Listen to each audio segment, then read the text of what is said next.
Are you ready to save our kids? If children are the living messages that we send to a time that we will not see, Save Our Kids is an opportunity for you to be introduced to a few school and student helpers that will support each child's individual journey. If there is a space or a place to improve the lives of our children, we know a few families and business owners who have made it their business to answer the call for help and provide a solution to those quietly discussed challenges that impact our children and eventually us all. We could not just choose one kiddo to save, so we are asking for your help to reach more. Join Keeping Your Kids Safe as we identify some of the problems and share a few solutions that have been created just for you. Hello, friends. How are you today? Good. How are you? Hello, how are you? Doing good. I don't know. I kind of chuckle every time I hear it, because even though I know I was the one that did it, I was the one that did the intro. It is always it's very funny. Not funny. So thanks for coming to spend your time with me. I know you have options and choices, and I appreciate the fact that you chose to hang out with me for a period of time, for the hour, okay? So, this is going to be a fun conversation. So I am going to start by going ahead and saying why we're here, right?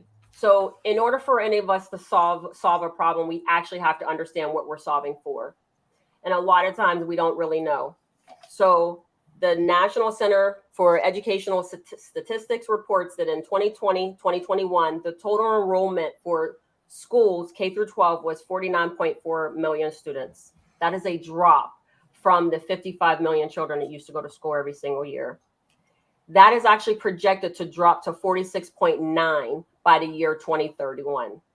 That is telling you that there is a problem in the system. There's something going on. Students are not going to school. There's something happening. There's a reduction in how many children are actually being enrolled.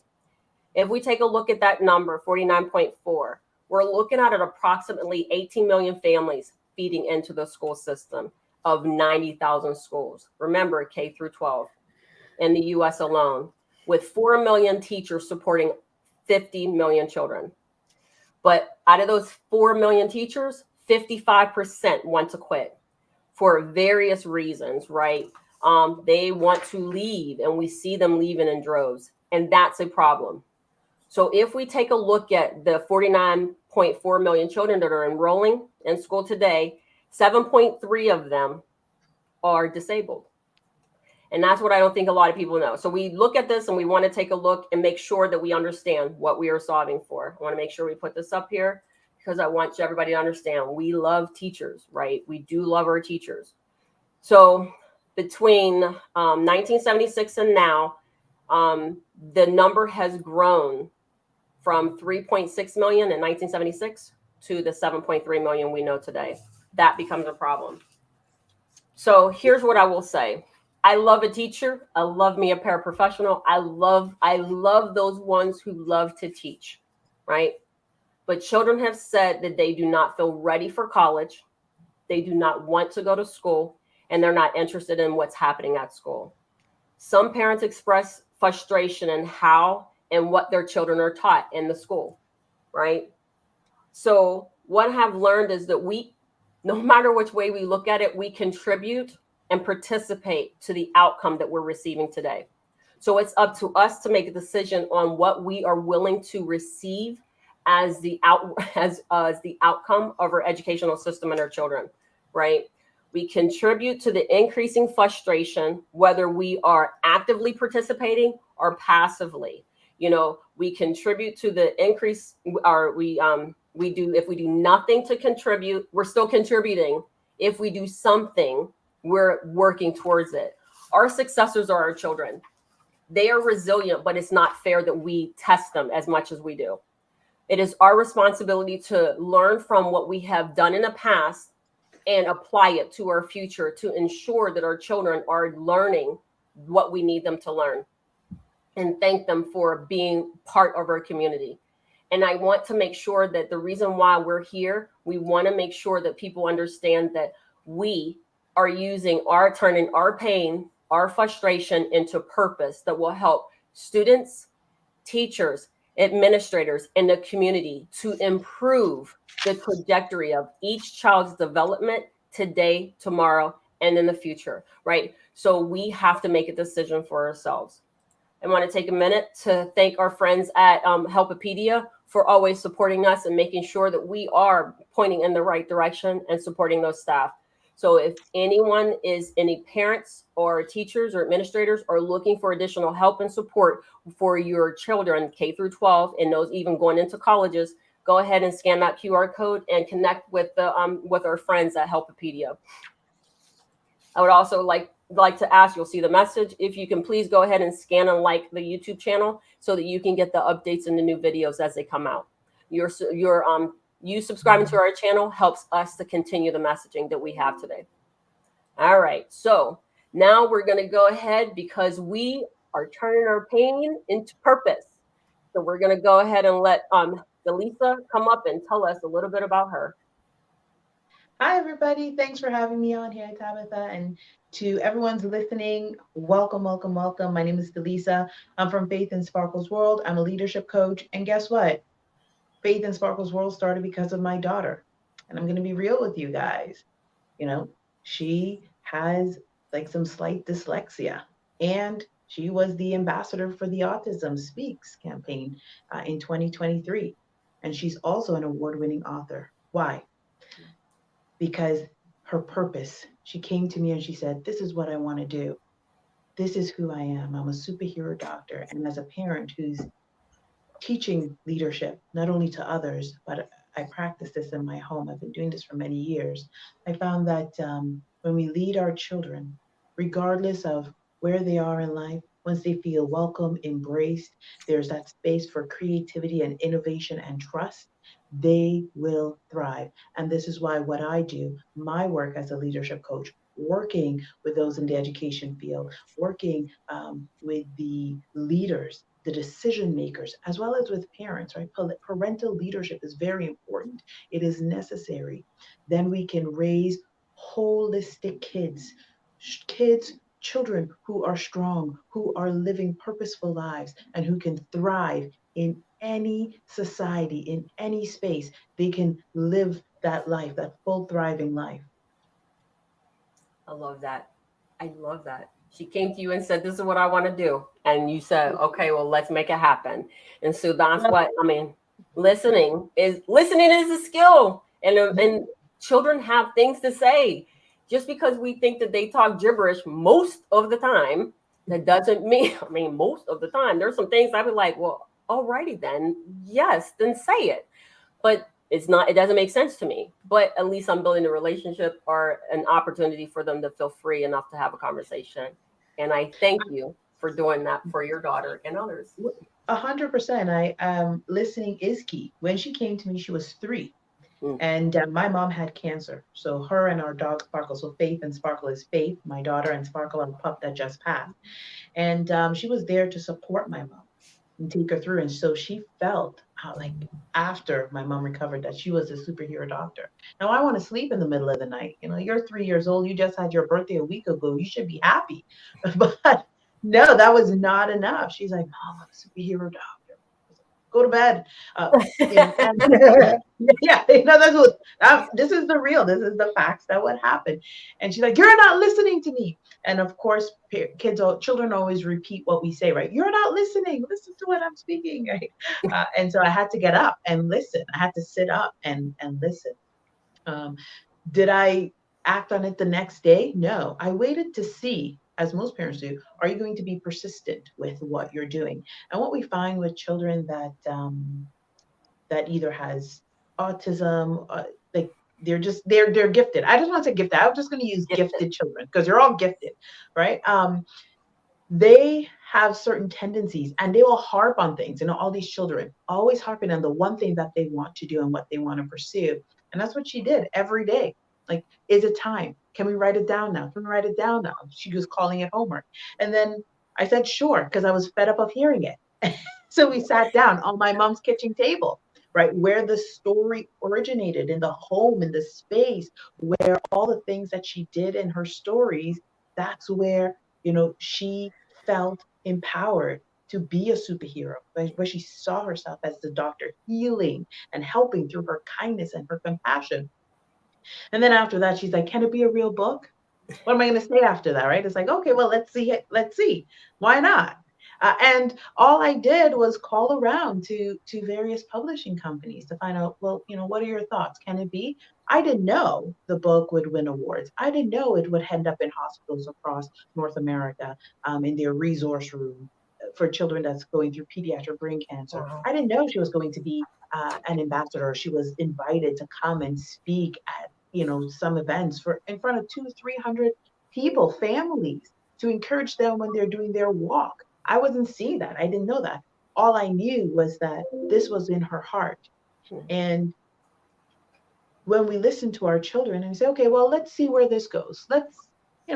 Is this really a story? I like it, but can it be a real book? Let's see. And you go through that process with them, then you really discover, do they really want something? What are their passions? What do they love? What are they willing to commit? You're really testing all of these areas as well as learning from them, because we need to know what they're thinking in their brain. We don't have these little machines to know to decode what anyone's thinking. But when we ask the questions and we listen and we say, okay, yeah, follow your passion. You want to, I don't know, flip like gymnastics, Simone Biles, why not? Let's see where this goes sometimes. And then we really recognize, okay, what are we going to cultivate? How are we going to cultivate it? And now we, as the leaders in their life, as their parents, even in the school, like I know they have all these activities, those that are in charge of them and in authority to guide them, to lead them, all of a sudden they start living and thriving and operating from their spirit, of this space of creativity. And they will just give you, not give you, but they just give their service to humanity. It's like, I was born to do this, let me serve. And it becomes this effortless flow. Yep, that right there, because I think that's very key. That they came here with an agenda. It is our responsibility to ensure that they meet that. So thank you very much for that. I'm going to go ahead and bring Sharon up now, so that Sharon can share with us what she does and what do you do? Let us share with us. Hi, Tabitha. First, thank you for having me. It's an honor to be here. And hello, everybody. I am Sharon Byrne, and I am a life coach and transformational coach. And I work with moms, professional moms, who are raising teens and tweens who are diagnosed with anxiety and depression, who are struggling with burnout, and I help them beat the burnout through taking care of themselves. Because what I have found is that our society has taught people that self-care is selfish. And self-care really isn't selfish. It is a necessity. And so I work with these moms to bring them back to finding their passion, reconnecting with themselves, finding the time in the day to recharge themselves. Because let's face it, working and being a mom, and it could be I want to say that I'm not saying that it can't be a guardian or a father, but most of the people that have come to me for help have been professional moms, and they usually come to me identifying their child as the one that needs the help. But in working with them, I discover that it's really them who also needs the help, because they've really lost themselves. They're on this hamster wheel and they can't get off. So it's my mission is to help them get off the hamster wheel and reconnect with their passion, so that they can have more patience, time, and energy, not only for themselves, but for their kids that they love, for their spouses, for their family, for everybody. How I got to this place is I have a master's degree in education, specializing in rehabilitation counseling. And for 20 years, I worked in nonprofit. And I love the work that I did, working with people with disabilities and their families and all that kind of stuff, and people with mental illness and their families.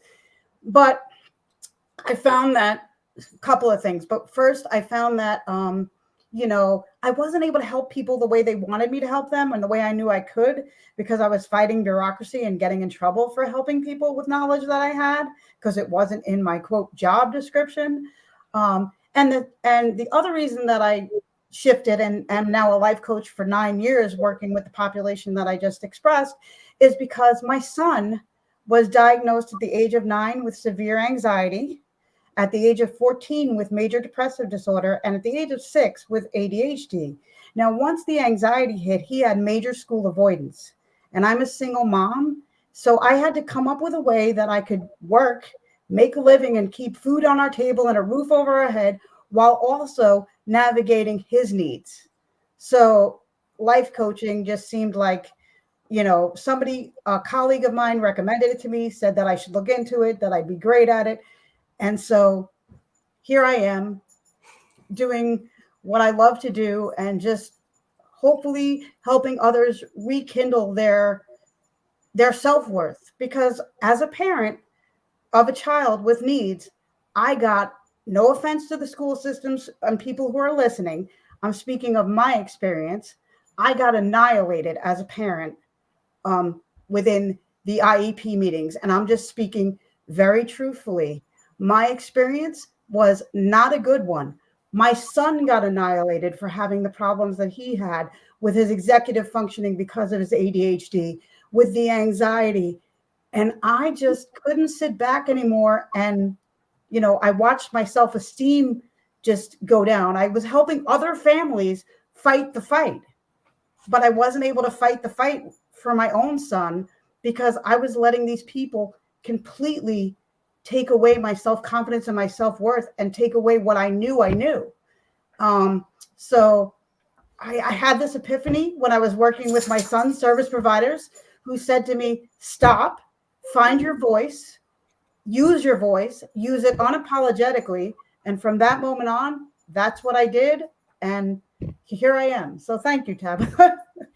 And that one was one of the reasons why I wanted you to attend, because I wanted you to come here, because honestly, the fact is that I love an educator. Okay. As long as you're doing your job and we can work together, I think that an educator can be amazing co-parents. But when they are bad and when you have bad experiences, it hurts. And there is an impact that I don't know that anyone really has a conversation around. So today to be honest, Tabitha, it was an impasse for my son too, because Right. he was trying to speak up for himself and he struggled to do that because of his anxiety. But when he finally did it, he was being told, sit down and be quiet. That is why we're going to talk about that today for Yep. this specific reason, because we all are having some type of that. And so I'm going to give Jim an opportunity to have the conversation, because his story was one I was like, oh no, we've got to tell this one. So hi, Jim. Hey, how's everybody? Doing good. I'm really stoked to see both of you guys, man. I'll tell you, what stories. I love that autism. I'd love to connect with both of you just to talk more in depth. I mean, it's inspiring, honestly, really. I love that. I love when parents actually battle for their children and work so hard at it. I mean, Little Iguana, we've been 30 years now teaching kids 2 to 8, avoid abduction, child predators, serious injuries, self-worth, self-esteem, because without it, as Sharon just talked about, I mean, your self-esteem, your self-worth is, if you don't have it, I don't know, you have tendencies to do wrong things or not act on things. So I mean, Little Iguana, we teach kids through music because that's the only way to teach anybody anything. I mean, for me, I have ADHD. So, when I was a kid, they didn't have different levels. And unfortunately, it was hard growing up as a child, though I was Mr. Everything in sports and whatnot. I couldn't look another person in the eyes and talk with them. I couldn't even go into a store when I was younger because,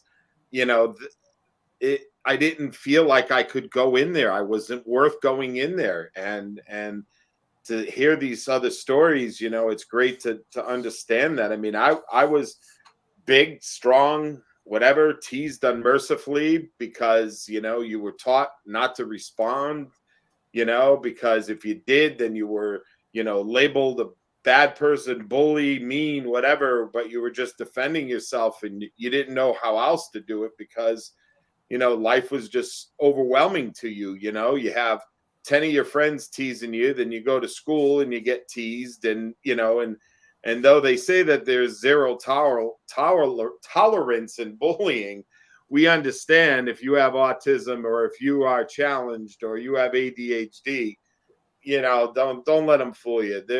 There's more than a zero. I mean, years and torment. I mean, you see these kids today out there in society that hurt other kids, and it's so shameful. But when you listen to stories about, oh, we knew it was going to be so and so because, well, how did you know it was going to be so and so? Oh, because we used to tease them unmercifully in school and we'd make fun of them. And well, you can't do that. You got to treat others the way you want to be treated. And basically, Little Iguana, we teach over 20 different safety lessons. We cover everything from buckle up, cross the street, child harm alarm, that inner alarm clock that goes off, get permission. And we do it in a way that is safe kids as young as age 3.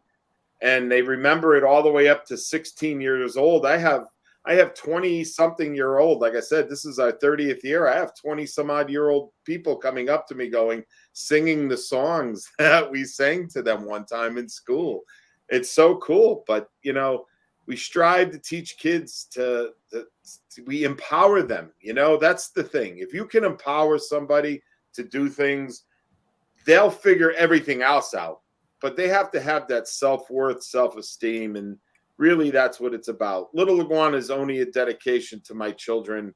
When I was younger, I didn't have that whatever word people call us, privileged or whatever. I mean, I don't even know what the heck that means. I'm sorry. I mean, do you call being beaten privilege? Do you call, not having clothes beaten? I mean, privilege. I mean, do you call being teased privilege? I don't know what that means. I'm confused. So for me, I really enjoy hearing other people's stories. I know that this was created only for my kids because I didn't want them to go through what I went through as a younger child. Catholic altar boy. You have some issues. You go home, they're not solved. There's no safe haven in your life. There's nowhere to go, no one to turn. You can't tell your friends because God forbid you tell your friends what happened. Then you're even labeled by your friends and called different names and stuff back then. And, I always say out of the dark comes light. And the light is my friend, Little Iguana, who saves little kids from bad things in a fun way. We don't scare them. We don't want to hurt them. Our programs are incredible for autistic children and challenged children because we teach everything through learn, play, and music. And, it's been a privilege and an honor to share even screen time with both of you ladies. Well, all 3 of you, actually. Thank you.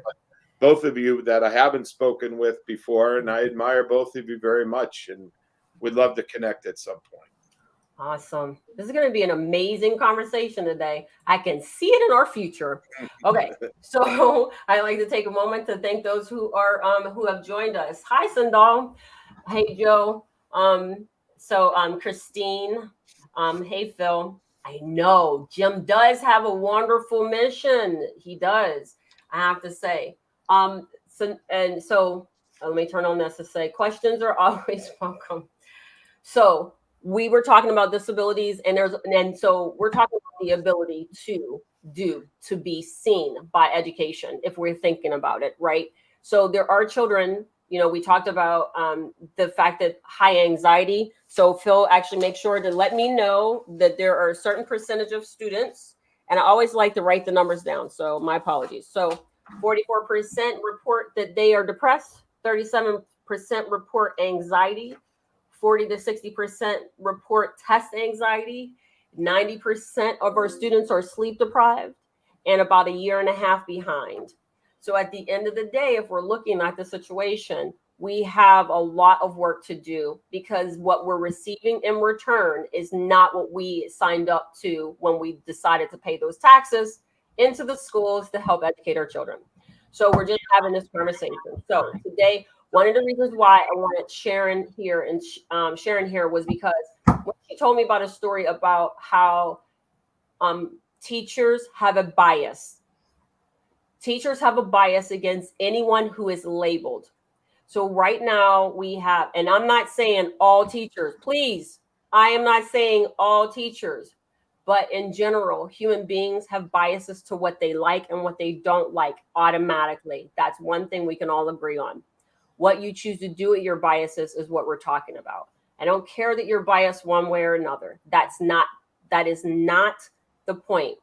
It's what you do with the bias that actually is where the problem lies. So when you have a person with CP or ADHD or autism, how do you engage with them, and how is that what do you do with that? Do you set that aside and still just teach or not? Because Sharon actually told me an example of where they 100%, because of her wheelchair, they thought that she was not capable of learning.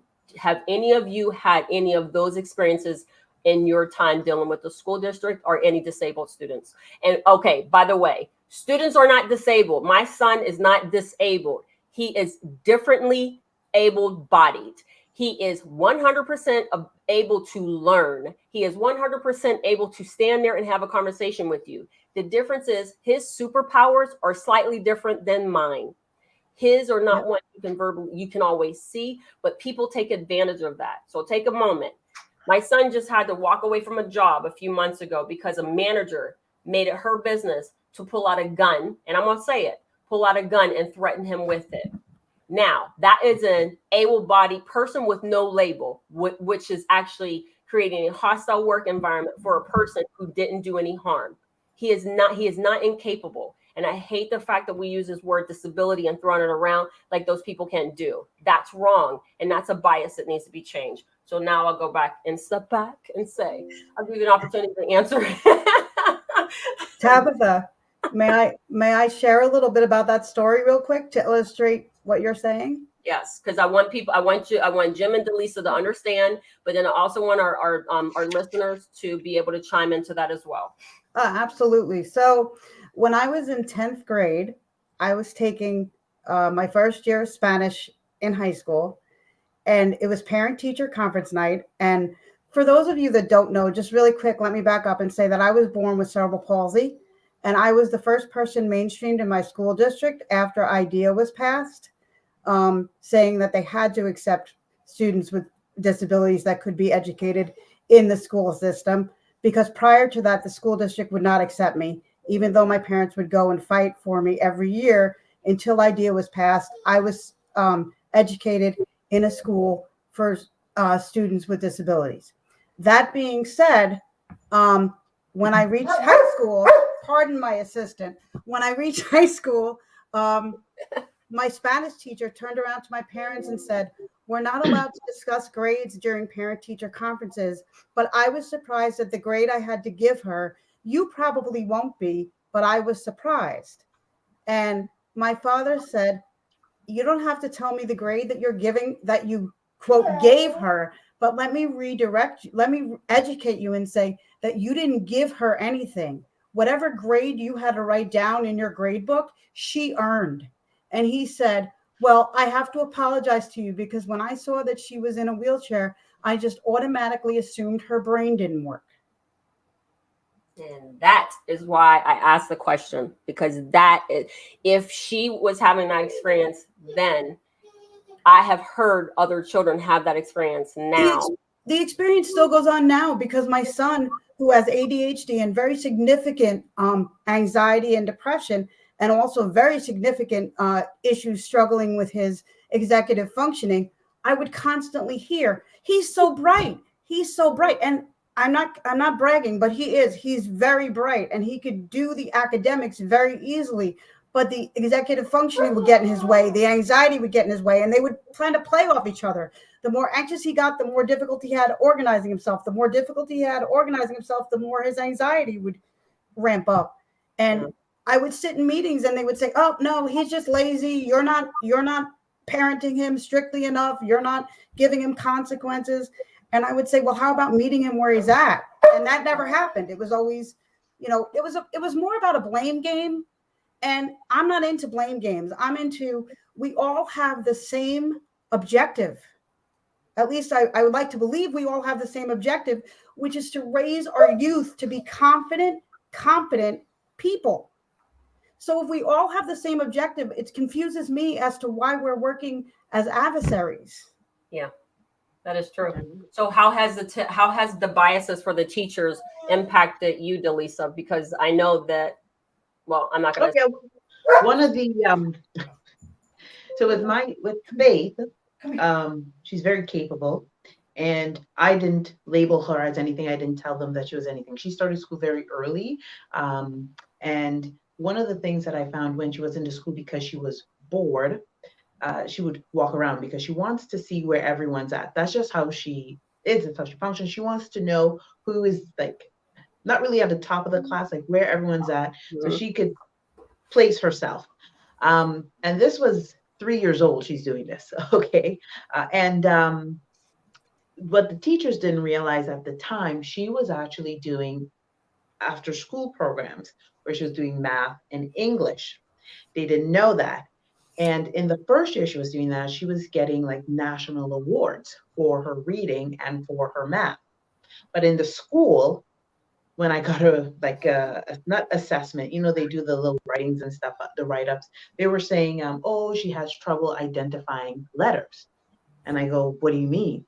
And it wasn't until like I pulled out medals, like national medals, where like she would rank gold and silver out of like sometimes 200 or 150 kids nationally. That's when they're like, oh, we didn't see this. And I'm like, what do you mean? So right then and there, this is how I had to, I have to learn how to be strategic in my approach. And one of the big factors is at the end of the day, the color of your skin do matter. And they're looking at that. And I'm not trying to bring in a race card. It's just a fact.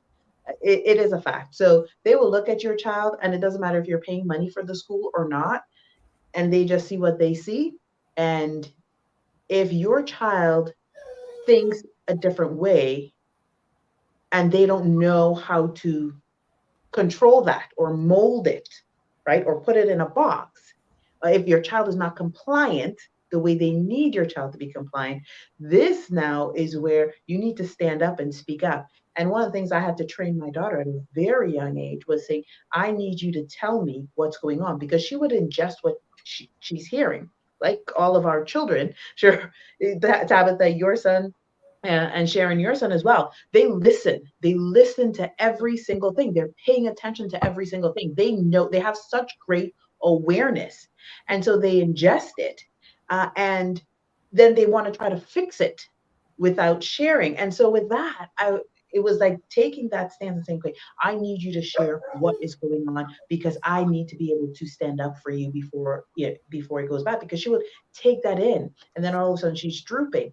And I found that even though she was doing really well, even outside, not in the school, no, but outside, like a whole different person, because of the culture that was there, and the confidence that she had. She has like mild dyslexia because she mixes up like the letters. She can say the word sometimes, but if she sees it, she might say a different letter, so it will sound differently.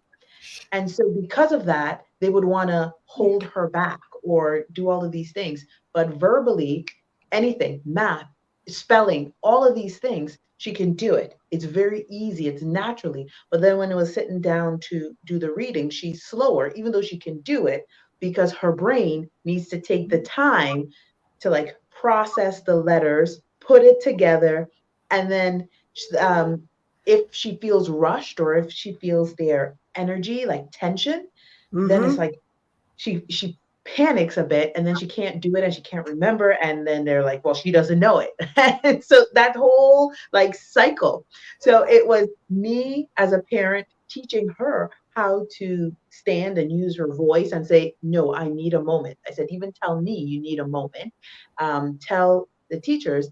And then me being able to stand up and say to the teachers, look, no, this is where she's at, this is what she's doing, and this is the direction that she needs to be in. And at the end of the day, the color of my skin, how I say it had to come across a way that is non-tension, like where they don't feel offended. Because I had one of her teachers said to me, because I saw the report that they did, and I wrote back every paragraph from every assessment, and I said, this doesn't make sense. Like, I am that parent that goes through it.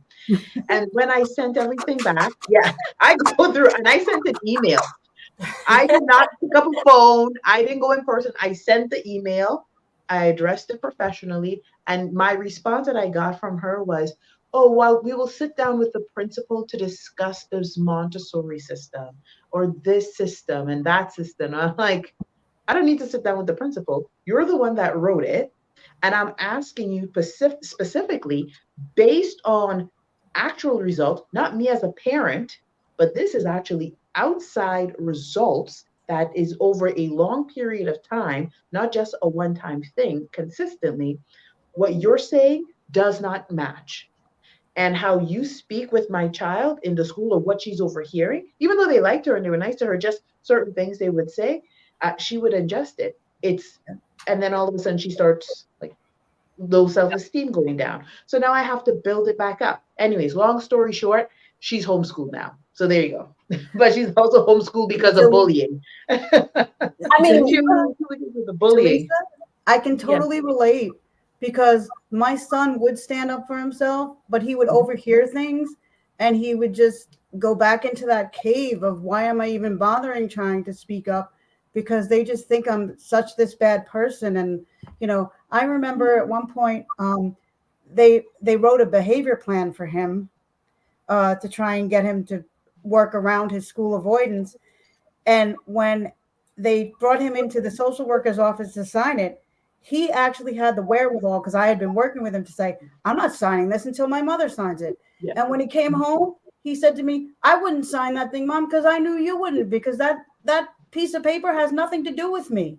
It says nothing about me. And that is so good. Yeah. So you two are actually showing advocacy.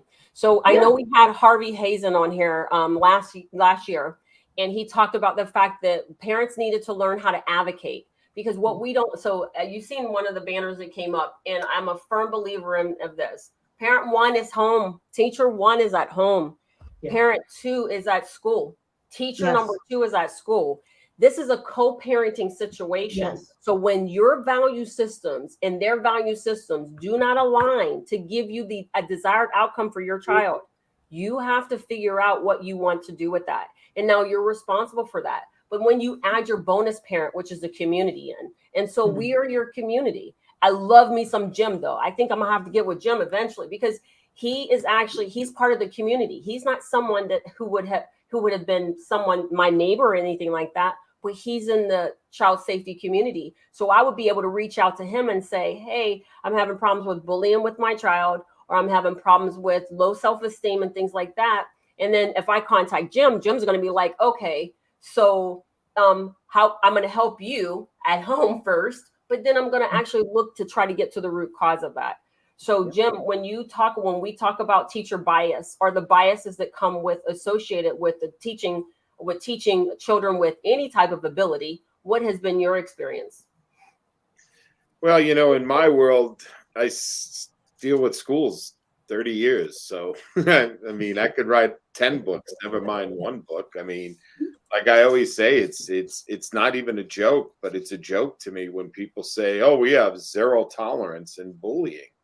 And it's the teachers sometimes, or the administration sometimes, that are the ones that are doing the bullying, not the kids. And the kids just fall in, I mean, if you told somebody, you hear little Sally making fun of little Betty over there in the corner, you nip it in the butt right then and there. You don't wait, until 5 years, 10 years, until the group of them start ganging up on them. Absolutely not. You take charge right then and there. You eliminate, or you try to de-escalate what's going on, and you bring back always, would you want that to be done to you? And explain what that means, because our children aren't taught that to treat others the way they want to be treated. They don't we don't teach that. We need to teach that. I mean, I was in 4th grade. Here's a silly story. You think this world is crazy with parents and with teachers and everything. I was in Catholic school in 4th grade. I sang like a girl. So they wanted me, this teacher, 4th grade teacher, wanted me to be in the play. And I refused because I couldn't go up on stage. I couldn't be in front of all those people. I'd throw up before I had to do that. I couldn't do it. All right.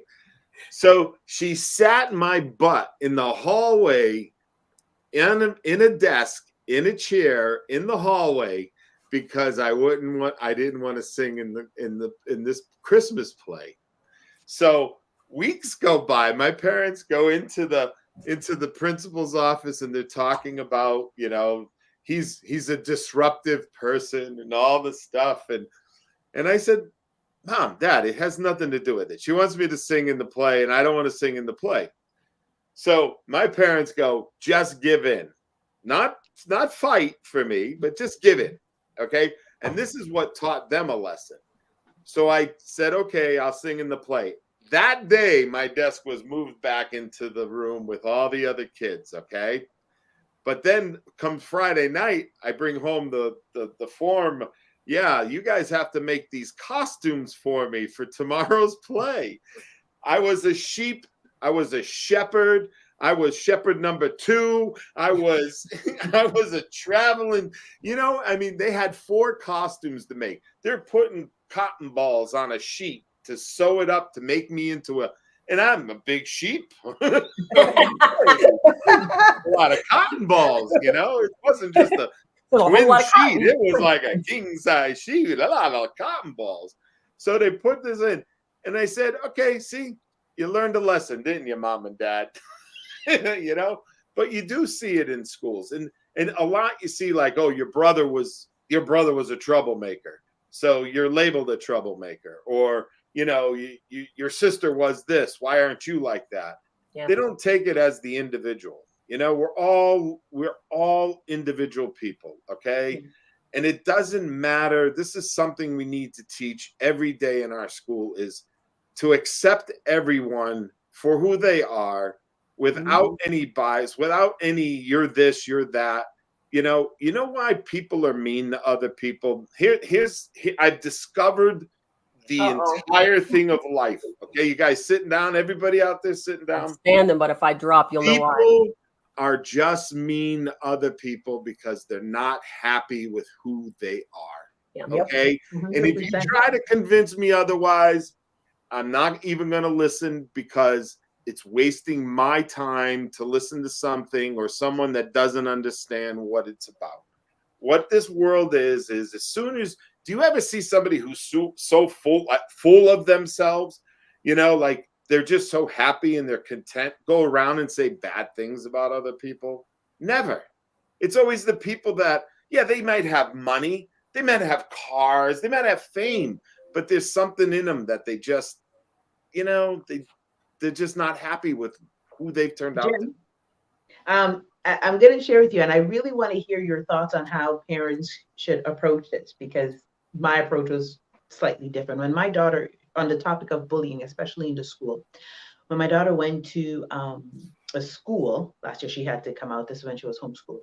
She was bullied by a senior kindergarten at the time, because they told me she had to be in senior kindergarten, even though she was ahead. And they nipped it in the butt. They dealt with it. She started to get friends. And then, as you guys mentioned, it took a while, right? It took a few months. And after a few months, just before the 3rd term starts, this is when the student, the little boy, he threatened her life in the lunchroom in front of other people. And he told her specifically what he would do. But he bullied her before. So we were practicing in the school, like school year. How do you stand up for yourself? How do you speak up for yourself? So we've been doing this for years, as I mentioned, like from 3 years old, 2.5, 3 years old. You have to let me know what's going on, speaking up for yourself. How do you stand up for yourself? All of those things. So it was fine. She didn't have like much of an issue, just like 1 or 2 people, and it would die down. But then when that incident came, she was sitting there and she sat there and then she was eating her lunch. And in the end, she told me, now the school says to me, there's nothing we can do. He's 5 years old. No. According to such and such, he he just said it, they're not fully developed and all of these things, right? Now my daughter is scared. And this is when I realize, and I don't like to use the word victims, but those who are the victim of a situation, even though I don't like to use that word, always has to find a solution. Their solution was, well, even though they're in the same class, the teacher will have them separated, but they were already separated. They didn't try to, I said, at least suspend him, even if it's for one day. They said, no, they can't do it, the age, all of these things. So either way, I took her out because I said, I'm not paying for her to be here. And she's anxious about this, right? Nervous. And this boy could do anything because you just never know. Sure. And at that time, that is when on the news, they talked about the 6-year-old and the teacher ended up in the hospital. So I was like even more panicked. Yep. How do you, I guess when you're doing training, either in the school for teachers or when you're working with parents, like, what do you suggest? What is your recommendation? How do you get them to proceed? Well, for me, our focus mainly 2 to 10, but because we deal with the parents outside that situation, there's two things. The first thing, as soon as something happens, you go address the situation like you did with the principals, the players to be, whoever, superintendents, whatever it is that has the clout, the people that have the clout. And for me, I would put them on notice. I would say, if anything remotely happens to my children from this moment on, I will own everything that you own. Okay? Because as soon as as soon as something is actually going to happen to them, then they're on notice, and do it, through a letter, and do it. But as for that little boy, another thing was, did you ever meet their parents? Did you ever meet his parents? You've met his parents? Yes, actually. So one of the things that we had to do, my daughter and him, they were in the same martial arts club together outside of school. Was she So better a than lot of him? the activities, we had to move out of, like, because she didn't want to be around him. I even told the martial arts school what was happening and what happened, while I was waiting for the school to come up with a solution at that time. And of course, everything is an email because I don't trust any You phone can't. calls. They can't trust phone calls. The letter trail is important. Memory too. Yes. And so even though I told the other school what happened and what the boy did, there's not, like, at the end of the day, they're just like, well, we'll keep them separated. They are aware of the situation. So we ended up moving out of, like, all of her after school activities out of our community because she didn't want to see him. She was feeling scared. She was nervous. And of course, she doesn't want to go back to school. Yeah. So that was like a whole other, like, life-changing situation. Now with the school, because I was paying for the school at the time, they were sending me bills. And it wasn't until, as you said, I talked about a lawyer. I said, look, I'm not paying for my child to live in fear. And I will, like, you can talk to my lawyer. After that, everything just went, they stopped right away, right? As he said. But for the safety of my daughter and, like, listening with her, she didn't want to be in the school. She didn't want to do activities in the community. So the whole focus was now trying to keep her safe, making sure she's getting the therapy, because there was months of tears every day. Oh gosh, yes. Right? Bad dreams, everything. Oh, And then even to, like, figure out, well, how do I have friends? Because the people she thought were her friends, they didn't attack her, but they didn't stand up for her. So she's losing, there's all of that. So the focus for me as a parent was really my child and making sure, are you feeling safe? How you're going to heal from this trauma, versus, like, going this whole other route, which, and this is why I'm asking you, Jim, like, what to do, because there are parents who can't take their children to another community to do after school services, or can't take their school out of a particular district because, well, what are they going to do? I'm going to chime in here. Okay. I'm going to chime in here because we're about 10 minutes before we have to go ahead and end. So there's a couple of things because we've reached a place in which now we need to start providing solutions. So you are the solution to a lot of the challenges to some of the challenges that the teaching and the community need, right? We already know that. That's why you're here. Yep. Here's what I will say. I have zero tolerance for bad behavior. I don't care. It doesn't matter. I don't care. Zero tolerance. But what I will tell you is failure to protect in school is a crime, and you can sue for damages, even up to death, right? Yep. So in the event, and that's what a lot of parents do not know, there is an expectation when you hand your child over to another entity. That's why I put it in the terms in which I'm hoping people will understand. School is parent number 2. If you had a co-parenting relationship with your parents, second parent, dad, mom, whatever. So I'm a mom. I have my relationship with the dad, and I cannot get along with him to co-parent, or when he takes the children, he does all awful things with them and they come back with awful stuff. And you're like, oh my gosh, he's turned him into a criminal. I'm not going to continue to let him have control like that. So why are we allowing the schools to do that? There is an expectation of me saying, here's a child for a short period of time. I expect my child to be returned back to me in the same physical, healthy condition as I gave them to you. And so what I'm going to say is, says schools have a duty to take every reasonable action to protect the children in their care. When a school fails to do what is reasonable and their negligence causes a child to be injured or killed, the child has the right to seek compensatory compensation for their damages. So it's a nonverbal agreement. You enrolled your child in a school. If they return back to you in a way that is not feasible. So for example, keeping your kids safe. If you put my kid on the wrong school bus and they die, I get to sue that school for whatever dollar amount I deem fit. Trust me when I tell you that $24 million that was given to that family in California for loss of life because they left that child on the school bus is not a replacement for the student. It's not a replacement for the child. Nope. It is to make a point, because the only thing people understand is loss in their pockets, a financial loss, and a $24 million loss to any school district is it is screaming a message. So the solution I have here is that make sure that you seek. So for any parent who's running into biases or things that are causing disruption in your child's development and education, I firmly recommend that you find an advocate.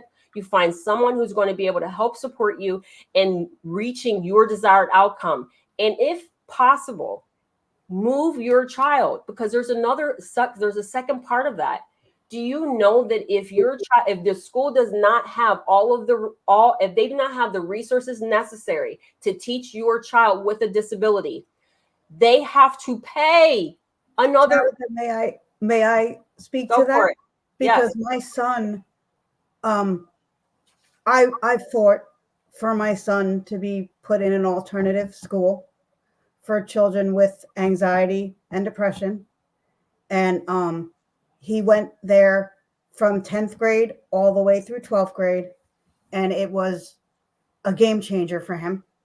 It was life-changing. He was at a place, he said, I'm at a place where I'm understood and I'm respected, and he didn't give me one iota of a problem after he adjusted to going, because he was pissed that he got pushed out of the school district because he had to leave his friends.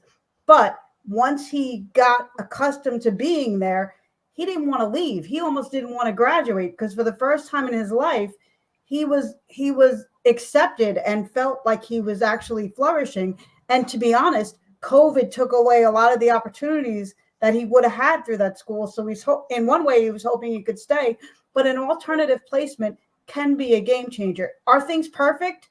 Is he still in, is he taking a gap year to figure himself out and deal with his treating, professionals to help him figure out where he's going from here? Yes, but it was a game changer. I mean, in 11th grade, he was the outstanding student of the year. He didn't miss a day of school. He was on honor roll. He was helping people. He had found his voice. He had become an advocate, speaking to the legislature. So the one thing that I want to say, two things actually, is one, don't give up advocating. If I didn't watch my parents advocate for me through example, I wouldn't be sitting here having this conversation with you today at all. But two is, I really think we need to work together and stop being adversaries. The education system and the parents, we all have the same goal. Yes, there's bad seeds, there's bad parents, there's bad teachers, there's bad, every sector has bad apples.